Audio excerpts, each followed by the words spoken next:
Hello students, मैं Om Prakash teacher UPS अपर जिला। तो आज हम 8th क्लास का ज्योग्राफी का चैप्टर नंबर 2 को कंटिन्यू करेंगे और हमारा आज का टॉपिक है सॉइल।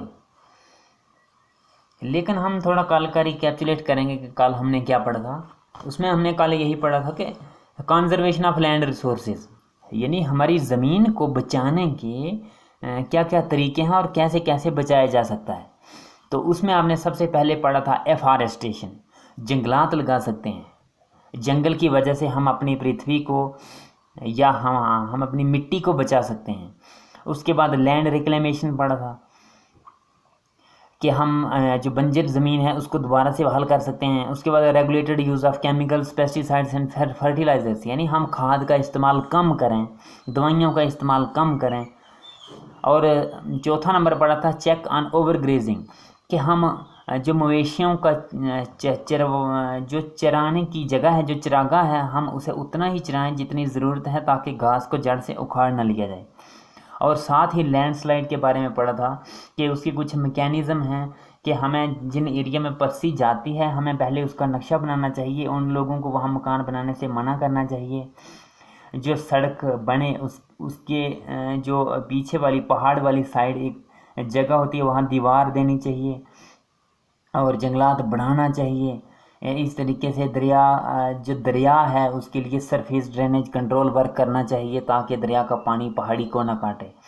इस तरह से हमने कल पढ़ा था। मुझे लगता है कि आपको दोबारा रिपीट हो गया होगा। तो आज हम ज़मीन के बारे में, इसकी मिट्टी के बारे में पढ़ेंगे, यानी सॉइल के बारे में पढ़ेंगे। तो सॉइल क्या है? सॉइल क्या है? ये मिट्टी जिस पर हम अनाज उगाते हैं, ये क्या है?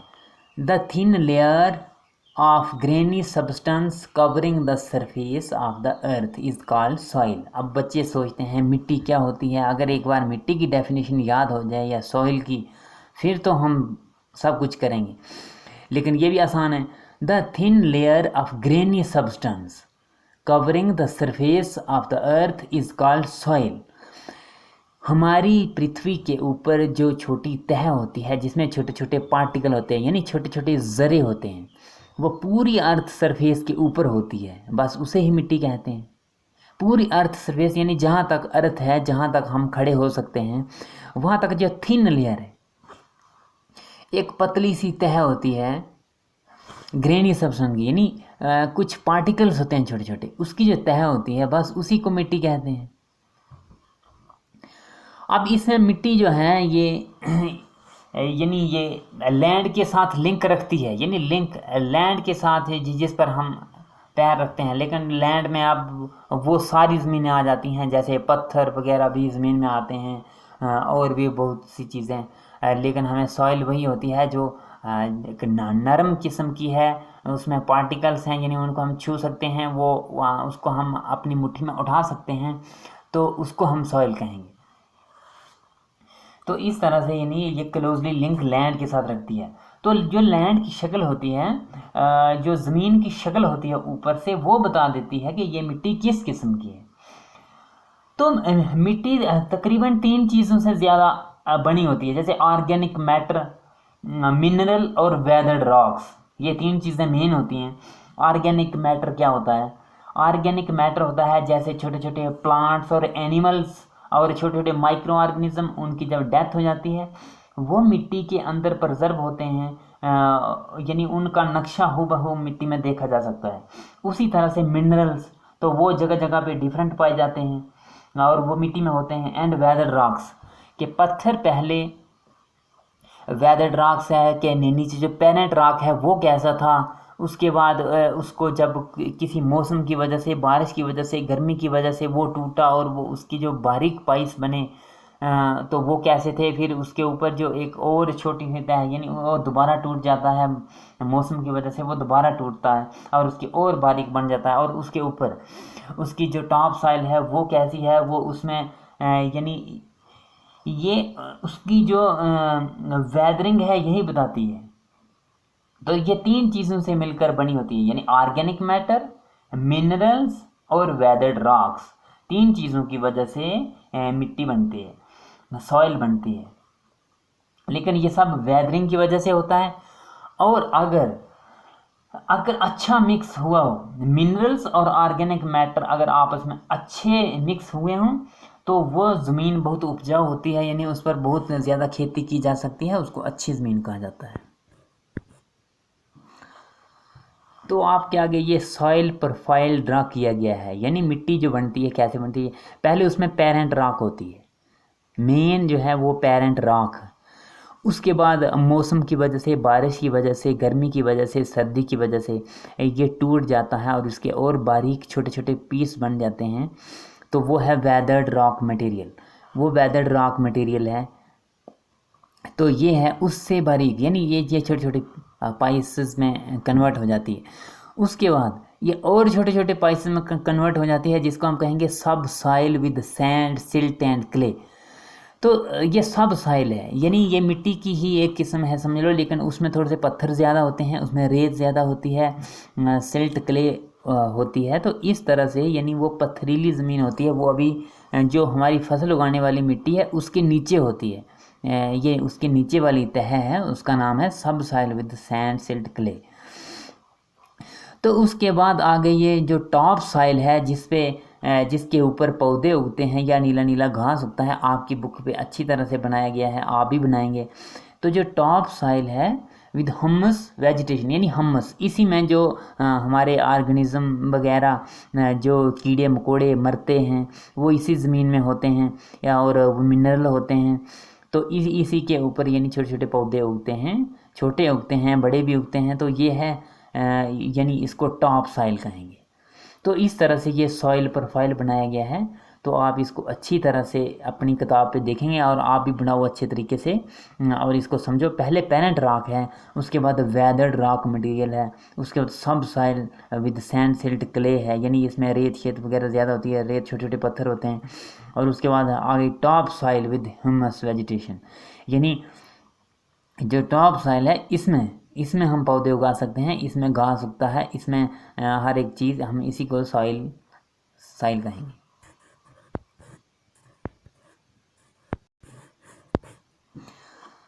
अब इसके साथ ही अब वो उन फैक्टर्स की बात करेंगे जिनकी वजह से मिट्टी बनती है, यानी मिट्टी बनने के कुछ फैक्टर्स भी हैं। अब जैसे आपने सॉइल प्रोफाइल यहाँ देखा।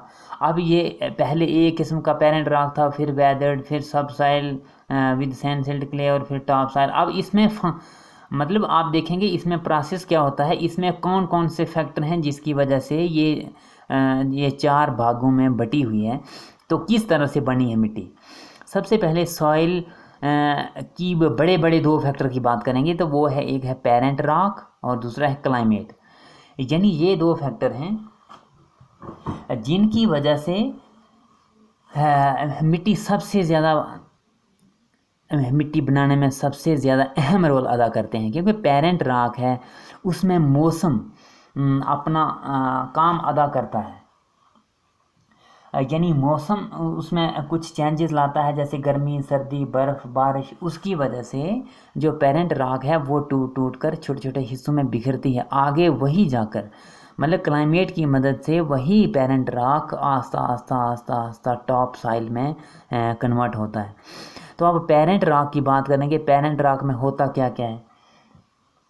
पेरेंट रॉक जो होती है वही हमें बताती है या हम उसी की मदद से देखते हैं कि हमारी मिट्टी का ऊपर से जो रंग है वो कैसा है, उसके बाद यानी कलर कैसा है, उसके बाद टेक्सचर कैसा है, यानी हम छुएंगे मिट्टी को तो मिट्टी छूने में हमें कैसी लगेगी, और उसमें केमिकल प्रॉपर्टी क्या है, और उसमें मिनरल क्या है, और उसकी परमीएबिलिटी क्या है। परमीएबिलिटी क्या है, तो ये परमीएबिलिटी क्या होती है, यानी जो मिट्टी के अंदर छोटे छोटे छेद होते हैं कि वहाँ से अंदर कितना पानी ज़मीन चूसती है। तो इस तरह से ये पेरेंट रॉक बताती है कि इस किस्म की मिट्टी है।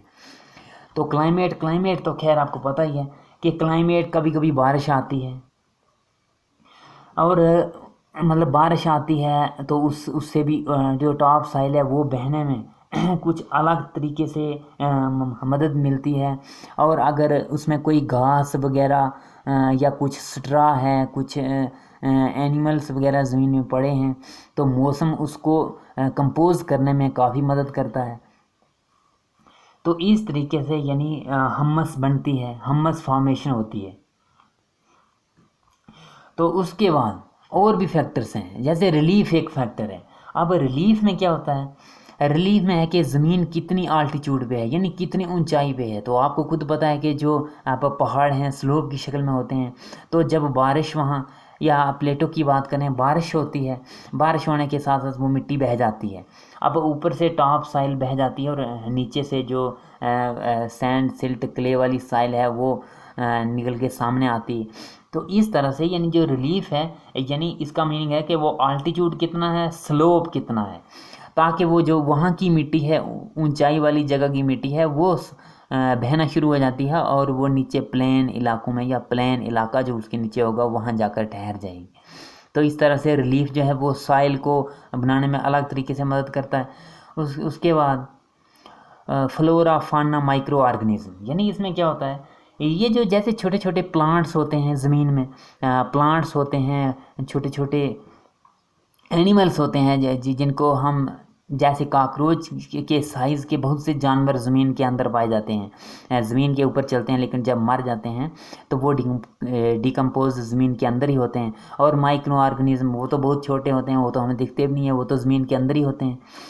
तो इस तरह से वो सारे जब कंपोज होते हैं तो उनकी वजह से जो हम्मस बनता है उससे हमारी सोइल को बहुत बड़ा बेनिफिट मिलता है।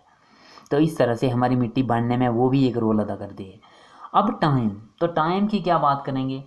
अब टाइम जैसे यहाँ से पेरेंट रॉक, वेदर्ड रॉक, सब सॉइल, टॉप सॉइल, अब इसकी जो थिकनेस होगी तो उसको वो टाइम ही यानी जैसे हज़ारों साल लगते हैं। जैसे कहा जाता है कि 1 सेंटीमीटर मिट्टी बनाने के लिए हज़ारों साल लगते हैं या 100 साल कई 100 साल लगते हैं। जैसे 500 साल, 600 साल, 700 साल, 1000 साल, 1100 साल, 1200 साल, इस तरह से यानी 100 साल लगते हैं सिर्फ 1 सेंटीमीटर मिट्टी बनाने के लिए।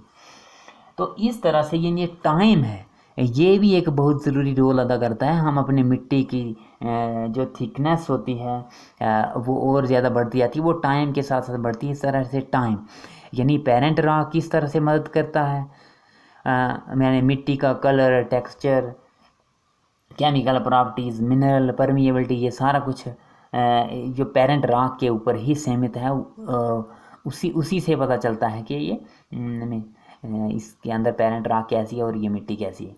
उसके बाद रिलीफ हमने खुद सोचा कि हाइट में जो ज़मीनें हैं वहाँ से मिट्टी बहकर सीधी प्लेन इलाके में चली जाती है, यानी स्लोप और इसमें आल्टीट्यूड, दो चीज़ें जो हैं वो बहुत ज़्यादा अक्यूमुलेशन करती हैं, यानी मिट्टी को दूसरी जगह इकट्ठे कर देती हैं।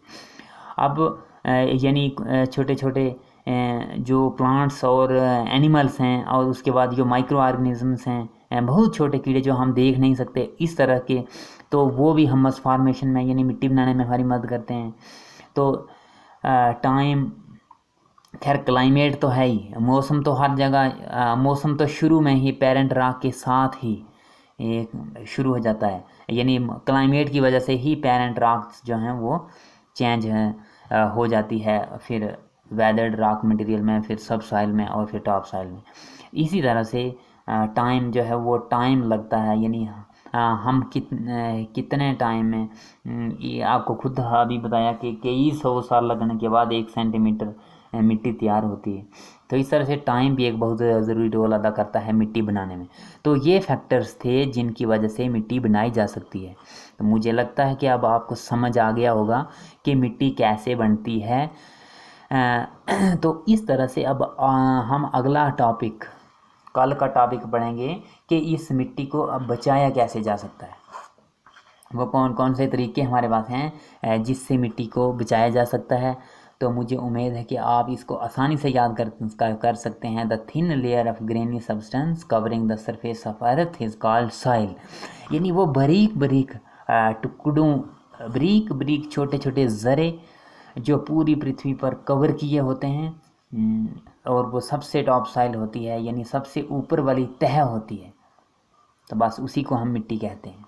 Thank you.